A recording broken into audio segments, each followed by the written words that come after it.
Hello दोस्तों, आज के क्लास में सीखेंगे त्रिभुज का क्षेत्रफल किस प्रकार निकाला जाता है। आज मैं आप लोगों को त्रिभुज का क्षेत्रफल निकालने के लिए बहुत ही आसान और बेहतरीन तरीका बताऊंगा, इसीलिए आप लोग वीडियो के अंत तक बने रहिएगा। और जो भी इस चैनल पर पहली बार आए हैं, आप चैनल को सब्सक्राइब कर दीजिएगा ताकि आपको इस तरह से और वीडियो प्राप्त होता रहेगा। ठीक है, वीडियो के अंत तक बने रहिएगा। सिखाते हैं, देखिए यह 2022 का प्रश्न आया हुआ है। लिखा हुआ है त्रिभुज का क्षेत्रफल ज्ञात करें जिसके शीर्ष के नियामक -5, -1, 3, -5 और 5 2 है। दोस्तों इसको सबसे पहले क्या करते हैं, एक फार्मूला होता है, फार्मूला को सीखते हैं।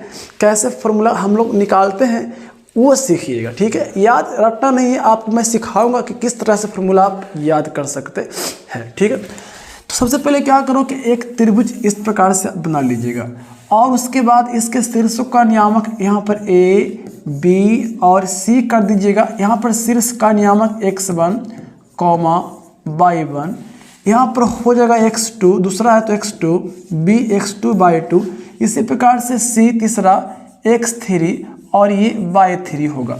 अब सवाल उठता है सर इसका फार्मूला कैसे हम लोग याद रखेंगे। देखो रटना नहीं है, रटोगे तो आप भूल जाओगे।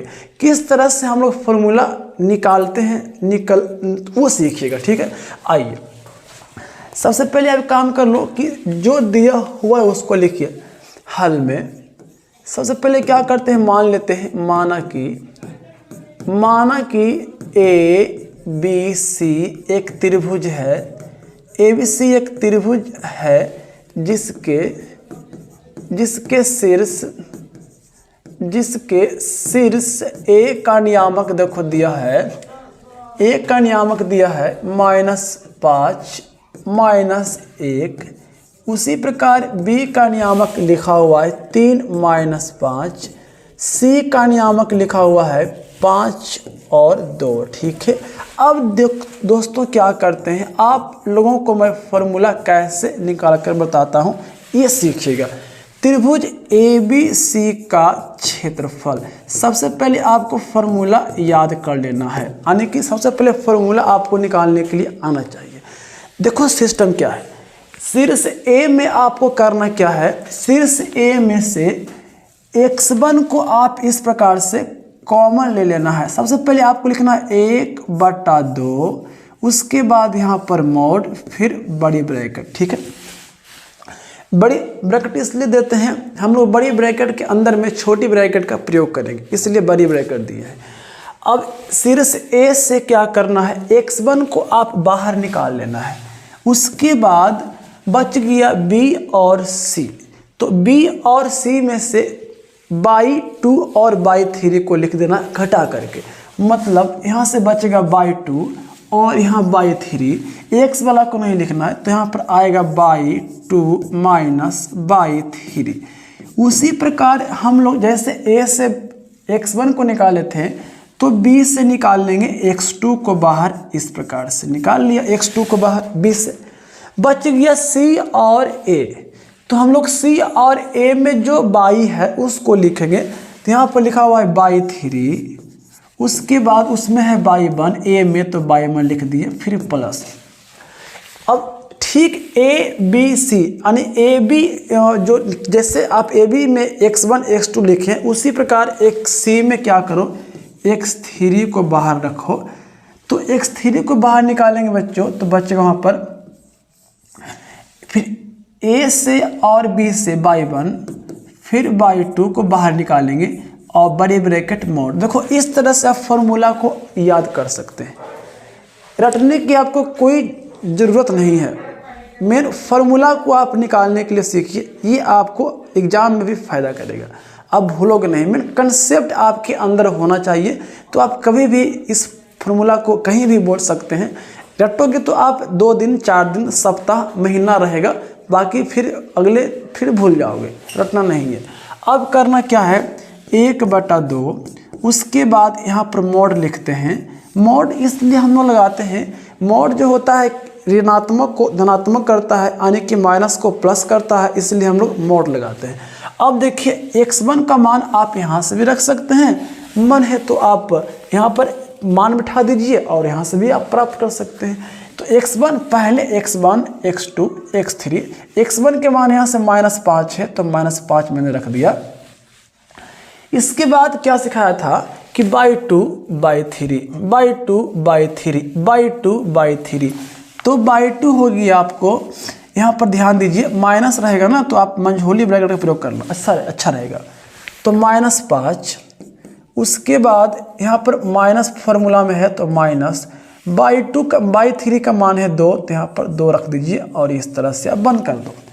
प्लस x2 के मान यहाँ से आप रख दो बच्चों, x2 के मान 3 तो आप 3 रख दीजिए। उसके बाद फिर मंझोली ब्रैकेट, ताकि अगर माइनस भी आएगा ना तो फिर कोई दिक्कत नहीं होगा।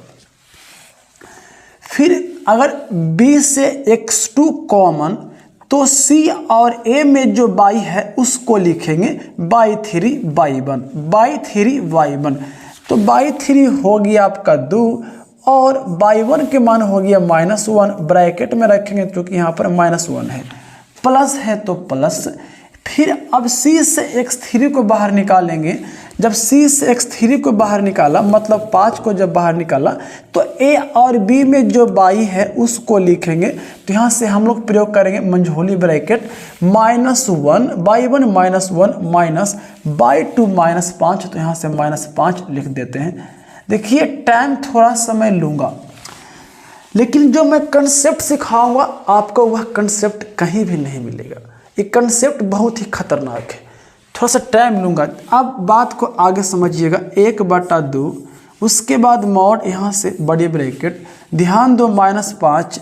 अब अगर दोनों चिन्ह एक जैसा रहेगा, प्लस हो या माइनस हो तो दोनों को जोड़ देना है। देखिए -5 -2 यहाँ आपको जोड़ना है तो -7 आएगा, लेकिन चिन्ह वही दे देना है जो चिन्ह रहेगा। इसके बाद +3 यहाँ से माइनस गुना माइनस, ब्रैकेट का मतलब होता है गुना, तो माइनस गुना माइनस +1 हो जाएगा। उसके बाद मंझोली ब्रैकेट समाप्त हो गया। फिर प्लस यहाँ से 5, यहाँ पर ध्यान दो माइनस गुना माइनस प्लस होगा, -1 लिख दिए और माइनस +5 हो जाएगा। उसके बाद बड़ी ब्रैकेट यहाँ से मोड़ दे दिए, ठीक है। आगे चलते हैं 1/2, थोड़ा सा इसको ऊपर कर देते हैं, ध्यान देना मॉड। उसके बाद बड़ी ब्रैकेट माइनस, देखो इसका मतलब गुना होता है, इसका मतलब गुना होता है। माइनस गुना माइनस प्लस हो गया, 7×5 35 आ गया, प्लस तो छुप जाता है, लिखो चाहे नहीं लिखो कोई फर्क नहीं पड़ने वाला है। 1 जोड़ 2 जोड़ 1 3 और 3 तिया 9 लिख दिए। और उसके बाद यहाँ से ध्यान दीजिएगा आप लोग, 5 प्लस में है और 1 माइनस में है। 5 में से 1 गया, 4 बचेगा और 4 बचे हो जाएगा यहाँ पर 20, तो यहाँ पर आप 20 लिख दो। क्या समझ में आया? 5 में से 1 गया, 4 बचेगा, 4 × 5 = 20। अब बच्चों यहाँ से करना क्या है, देखना ध्यान से, आप लोग गौर से देखिएगा। आइए एकदम धीरे धीरे 1/2 मॉड, उसके बाद यहाँ से सबको आप जोड़ दो, ठीक है। सबको जोड़ते हैं।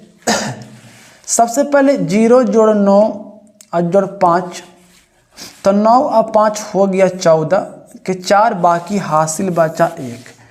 फिर दूसरा 3 2 5 और 5 1 6, मतलब आ गया आपका 64।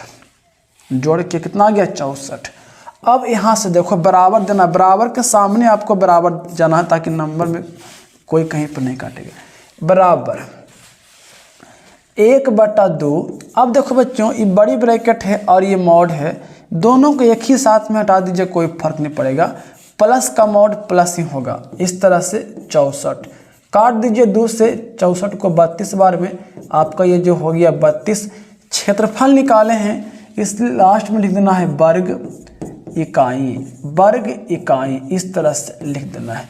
अब लास्ट में आपको थोड़ा सा एक बात का लिखना, अतः त्रिभुज ABC का क्षेत्रफल बराबर 32 वर्ग इकाई। 32 वर्ग इकाई, ये होगी आपका फाइनल आंसर, अभिष्ट आंसर। तो इस तरह से आपको आप त्रिभुज का क्षेत्रफल आसानी से निकाल सकते हैं। यह एग्जाम के लिए बहुत ही इम्पोर्टेंट है।